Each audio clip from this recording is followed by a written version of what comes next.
சுதிரில் கடல்படு அலையென எரிமலை வெடிபட வெளிவரு அனலென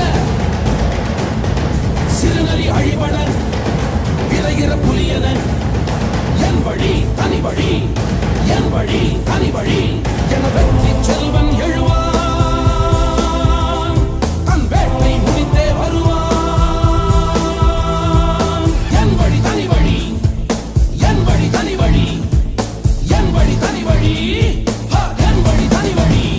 என் வழி தனி வழி.